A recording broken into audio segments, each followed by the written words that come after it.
multi-talented James Maynard serves Johnny and Deanne Simon's Hip Pocket Theater in Fort Worth as set designer, actor, director, writer, and puppeteer. But his puppets are what he enjoys the most. I'm glad they finally let me out of the box. I'm full of meanness, you know that?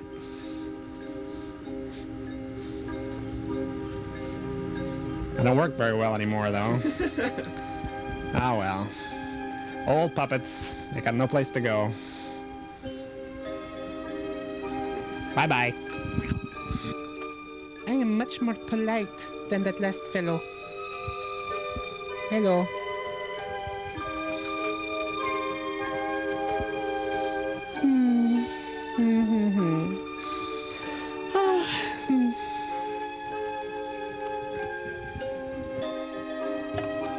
We found James in his puppet studio and asked him how he got started.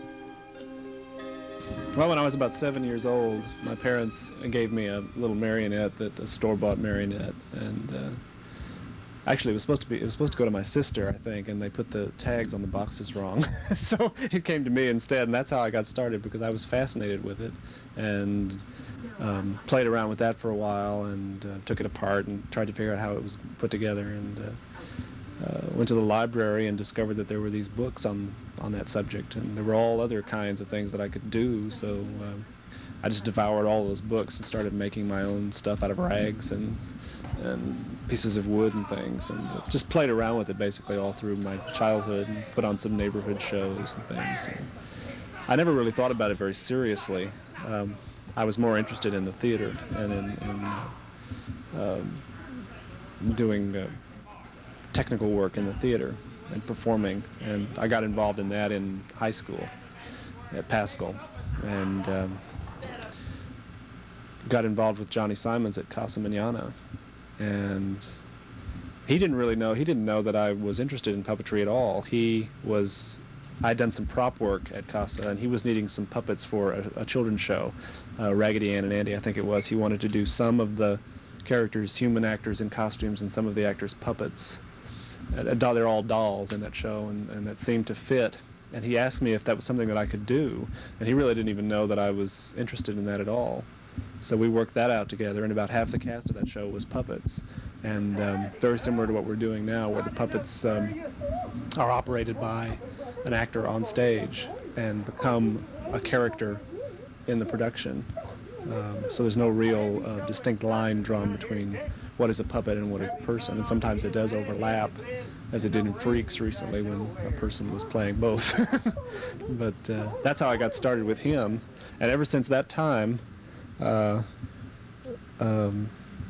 done basically puppetry in live theater productions rather than just puppet shows on their own. James showed me some tiger puppets he made for a company in Kansas, and I asked him how they were built. It's interesting because they're made the way I made puppets at that company. They're made out of a celastic material, a real strong fiberglass material, and covered with fur, and it's a fairly professional way of making puppets, which I don't do because even though I made them in a hurry, I had all the materials right there with me and people who could help me make them. And now when I do stuff for the shows that we do, since they only run about 4 weeks, it's really not cost effective to make something like that. It's too expensive to make something that'll last. So I usually use sheets of foam rubber and contact cement and do kind of a free-form thing. This is the Nessie puppet from Underneath the Top Down that we did 2 seasons ago, and it's made out of foam rubber completely. It's just glued together. The only problem with it is that it deteriorates after a while, but since they're only meant to be used in a show that runs for 4 or 5 weeks, it's better to go ahead and build them that way. Of course, the fact is that they do last longer and we use them over and over again, but she was real effective in that show. Of a mighty catfish sea.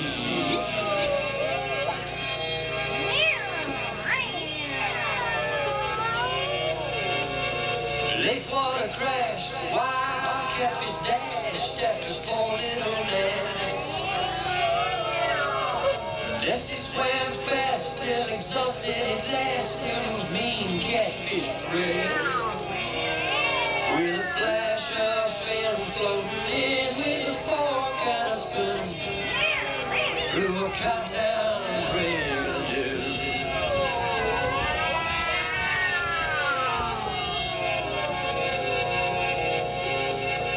Then she awoke, laughed it off as a joke, feeling silly but still marooned in a cotton brigadoon.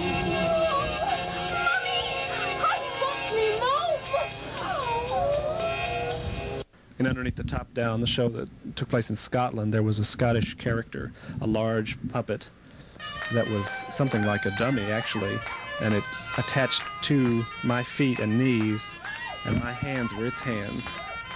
Or one of my hands was one of its hands, the other one was stuffed, and one hand up in its head, and I held the thing right in front of me. And when it made its first appearance, it was just a big Scottish man, a kind of a playful-looking Scottish clown character who drank in a pub and sang a little song. And when it first came out, people didn't realize it was a puppet. They didn't realize that I was behind it. For a long time, they didn't realize that. It was dancing out there, and when it finally came forward and made a little turn, they could see that I was behind it, and everybody just kind of went, what's that? What's going on here? They thought it was somebody in a costume. And it could have been really someone in a costume, but the puppet, since we had been using the puppet monsters and the puppet, some other little puppet characters all through it, it just seemed more natural to make all the characters in Scotland puppets, and the characters that we're visiting were the humans. For the story of Aladdin, this is Aladdin, and again he was portrayed by an actor on the stage, but there were certain parts of the show where he had to go into the cave of the jewels and places where he had to fly and things like that, where it was the actor would go into a little trap door and the light would come up on the screen and the puppet would appear with the same basic silhouette that the actor had and would go through the little adventures. It made it easier to show those things on stage without having a lot of props and a lot of extra scenery. And also, it, because that show had an Arabian look to it and feel to it, and shadow puppets are an Eastern type of puppetry, it kind of blended together into a historically accurate type of show. The genies, this is one of them here. Well, he doesn't look like much without his shadow thing. He, of course, would appear black in shadow, and this colored plastic behind it rotated. It was like an umbrella, kind of. It rotated behind it to give it the feeling that something was happening behind it. It's always interesting to me how the personalities that they can take on when they really are nothing more than hunks of foam rubber that have been glued together. Just by the way the eyes are positioned or the way you move them, they can take on a whole different dimension that they didn't have before. Now, an ordinary puppet that would be designed just to perform as a puppet in a variety show or something would have a personality, more of a personality, I think, on its own. I've got personality.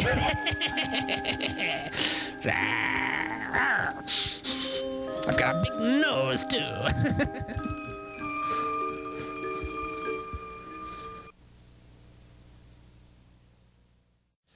The Hip Pocket Theater always does some wild and crazy things, and you're going to see one of them today. Darren? I don't know why you would call this wild and crazy, John. I think this is fairly typical of Hip Pocket Theater. Our guest today is a gentleman by the name of Nance McGuinness. Hi, Nance. Nance McGuinness is from Scotland, as you probably have already gathered.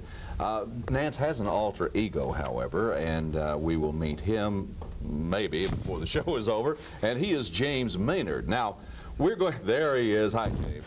We're going to be talking about the Hip Pocket Theater's newest production, an original musical called Underneath the Top Down, a Cowtown Brigadoon. James, what part does Nance have in all of this? Well, Nance This story revolves around Jimbo and Katydid, a yes. father and daughter out at the lake, and they have a quest. Lake Worth, of course. Lake Worth. Yes. A quest to go to Scotland and find the Loch Ness Monster. Well, once they get there, they fall into a little pub called the Fiddler's Arms, which is inhabited by Nance McGuinness, and he tells them in song and speech the way to get to Loch Ness and how to imbibe the Loch Ness Monster. Why do they want the Loch Ness Monster? Well, Jimbo's friend, the Lake Worth Monster, is having a birthday coming The up, plot and he thickens. doesn't have anyone to celebrate it with him. So Katydid, being the innocent little child that she is, thinks, well, why not go get the best monster there is besides the Lake Worth Monster, the Loch Ness Monster. And they do, and the way they get there is not exactly by Braniff. No, they ride moonbeams. Well, certainly. as the- How else would you get to the Loch Ness Monster except on moonbeams? All right, this is one of your creations. Yeah. How many of these characters are in the play? Well, Nance is the biggest. And stand up a minute. I want them to see a life-sized monster. I mean, no, he's not a monster. I'm not sorry. a monster. I'm sorry, Nance. Ah, As a matter of fact, a very attractive and handsome man with his kilt, and yes. wonderful beard, and very, very big feet. Very big feet. Added The to mine. other puppets also you created, did you know? Nessie, the Loch Ness Monster, is a puppet, and her mother, Desi, who is actually the largest puppet in the show. Does Desi, is she motivated by human power too? Yeah, more or less. More or less. I do the three large puppets are the only three large puppets in the show. There's several smaller puppets that we use throughout the show as a kind of a build-up. As a matter of fact, it's kind of a shock. You see all these little small puppets through the first part of the show, and then Nance walks in, and a lot of people have told me that they don't realize it's a puppet until it gets all the way to the end of the stage. Is it staged such a way that they don't actually see you behind No, they the puppet? actually see me. I'm dressed in a costume most of the time, but they don't really. The focus is not on me, of course. Nobody's going to look at me That's when I'm true. carrying this. Other in than front that of me. strange person with a Scotchman Somebody hanging goes, on his Who is arm. that? What is that shadow? Johnny back there?" Simons does not do normal, if that's the word, show business. This is out of his fertile mind. It is a musical. That's right. Yes, it is.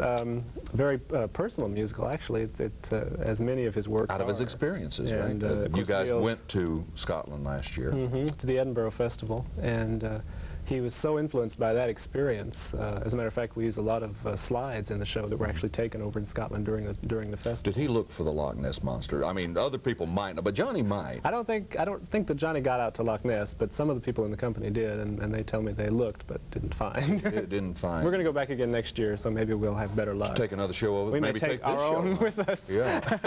Take old Nessie with you.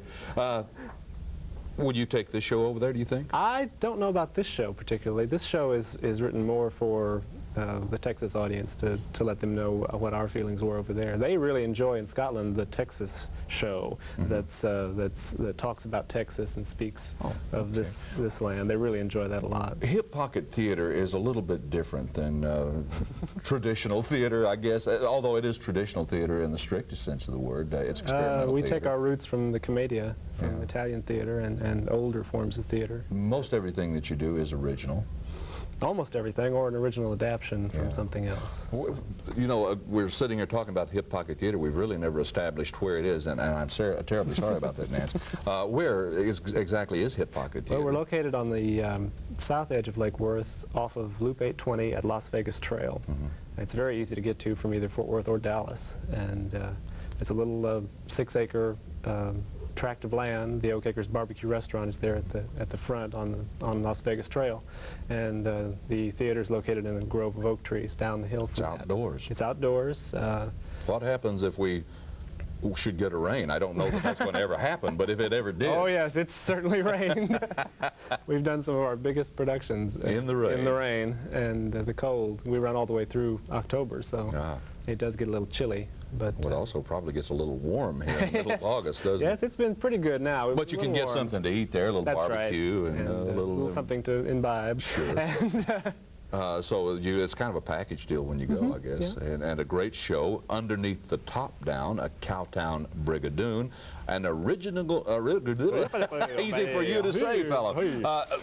We only have 30 seconds, but Johnny is starring in it. Yes. His and daughter, daughter Lake. Lake playing Simon is Katie starring in it, and obviously you're starring in it. Well, I'm a supporting player. Literally. Okay. Underneath the Top Down, Hip Pocket Theater, located on Las Vegas Trail and Loop 820 in Fort Worth, on the banks of Lake Worth, and the Lake Worth Monster has found a playmate. Yeah. Thank you very much. Okay, We'll be thank back with more news in just a moment.